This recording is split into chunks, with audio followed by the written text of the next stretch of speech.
അസ്സലാമു അലൈക്കും വറഹ്മത്തുള്ളാഹി വബറകാതുഹു. ഇമാം മുസ്ലിം റിപ്പോർട്ട് ചെയ്തൊരു ഹദീസിൽ കാണേ, ഒരിക്കലും പ്രവാചകൻ നബി സല്ലല്ലാഹു അലൈഹി വസല്ലം സഹാബത്തിനോട് ചോദിക്കുന്നുണ്ട്, ആരാണ് പാപ്പരായവർ എന്ന് പ്രവാചകൻ സഹാബത്തിനോട് ചോദിക്കുന്നുണ്ട്. അപ്പോൾ സഹാബത്ത് എന്ത് ചെയ്തു? സഹാബത്ത് നമ്മളൊക്കെ മറുപടി പറയുന്നത് പോലെ തന്നെ ദീനാറും ദിർഹവും ഇല്ലാത്തതോ പണവും വിഭവങ്ങളൊന്നും ഇല്ലാത്തവനാണ് പാപ്പരായവൻ എന്ന് പറഞ്ഞു. എന്നാൽ നബി സല്ലല്ലാഹു അലൈഹി വസല്ലം കൊടുത്ത മറുപടി എന്താ അറിയോ? സഹാബ, നിങ്ങൾ വിചാരിക്കുന്ന പോലത്തെ ആളല്ല യഥാർത്ഥത്തിൽ ജീവിതത്തിൽ പാപ്പരായവർ. മറിച്ച് നാളെ പരലോകത്ത് ഒരുവൻ വരും. അവൻ്റെ അടുത്ത് എന്തുണ്ടാവിച്ചിട്ടാ? നമസ്കാരം ഉണ്ടാവും, നോമ്പുണ്ടാവും, ഹജ്ജ് ഉണ്ടാവും, സക്കാത്ത് ഉണ്ടാവും, മറ്റ് സർവ്വ ആരാധന കർമ്മങ്ങളും ഉണ്ടാവും. പക്ഷേ അവൻ ഒരുത്തനെ ശകാരിച്ചിട്ടുണ്ടാവും, മറ്റൊരുത്തനെ കുറിച്ച് അവൻ അപവാദം പറഞ്ഞിട്ടുണ്ടാവും, അതേപോലെ തന്നെ വേറൊരുത്തൻ്റെ സ്വത്ത് അന്യായമായി തിന്നിട്ടുണ്ടാവും, അതേപോലെ തന്നെ മറ്റുള്ളവനെ ഉപദ്രവിച്ചവനായിരിക്കും, മറ്റൊരുത്തനെ രക്തം ചിന്തിയവനായിരിക്കും. അങ്ങനെ എന്താ ഉണ്ടാവുക? ഇവൻ ചെയ്ത സൽക്കർമ്മങ്ങളൊക്കെ തന്നെ ഇവൻ ആരെയാണോ ഉപദ്രവിച്ചത്, അപവാദം പറഞ്ഞത്, വേദനിപ്പിച്ചത്, അവനെടുത്തു കൊടുക്കുന്ന.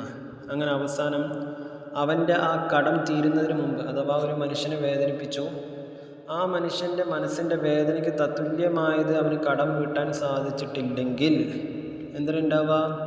ഇവൻ ആരെയാണോ വേദനിപ്പിച്ചത് അവൻ്റെ പാപങ്ങളെല്ലാം ഈ വേദനിപ്പിച്ചതാരാണോ അവന് കൊടുക്കുന്ന. അവസാനം എന്താ ചെയ്യുക? ഈ ധാരാളം സൽക്കർമ്മങ്ങൾ ചെയ്തവന് ഒന്നുമില്ലാത്തൊരവസ്ഥയായി മാറും. അവൻ്റെ സൽക്കർമ്മങ്ങളൊക്കെ ഇവൻ ആരെയാണോ ഉപദ്രവിച്ച് അവൻ എടുത്തു കൊടുക്കുകയും ചെയ്യും. അവസാനം ഈ പറയപ്പെട്ട മനുഷ്യനെ, മനുഷ്യന്മാരെ ഉപദ്രവിച്ച മനുഷ്യൻ എന്ന് പറഞ്ഞല്ലോ, അയാളെ അല്ലാഹു സുബ്ഹാനഹു വ തആല നരകത്തിലേക്ക് തള്ളപ്പെടുകയും ചെയ്യും എന്നുള്ളതാണ്. ഇവനാണ് എൻ്റെ ഉമ്മത്തിലെ പാപ്പരായവൻ എന്നുള്ളതാണ്. അതുകൊണ്ട് പ്രിയപ്പെട്ട ശ്രോതാക്കളെ, സത്യവിശ്വാസികളെ, നമ്മളൊരു മനുഷ്യനെയും എന്ത് ചെയ്ത് വെച്ചിട്ടാ ഉപദ്രവിക്കാൻ നിൽക്കരുത്. വാക്കുകൊണ്ടോ പ്രവൃത്തി കൊണ്ടോ ഉപദ്രവിക്കാൻ നിൽക്കരുത്. കാരണം പരലോകത്തെത്തിക്കഴിഞ്ഞാൽ ആ മനുഷ്യൻ്റെ വേദനയ്ക്ക് തത്തുല്യമായത് നമ്മുടെ സൽക്കർമ്മത്തിൽ നിന്ന് എടുത്തു കൊടുക്കുകയും ചെയ്യും. ഒപ്പം ആ കടം ആ നിലക്ക് വീട്ടാൻ പറ്റിയിട്ടില്ലെങ്കിൽ അവൻ ചെയ്ത തിന്മകളടക്കം നമ്മൾ ഏറ്റെടുക്കേണ്ടി വരും എന്ന് മാത്രമല്ല, അള്ളാഹുവിന് ശിക്ഷയാവുന്ന നരകത്തിലേക്ക് നമ്മൾ പോയി പതിക്കുകയും ചെയ്യും എന്നുള്ളതാണ്. അതുകൊണ്ട് അള്ളാഹുവിനെയും റസൂലിനെയും അനുസരിച്ച് ജീവിക്കുക.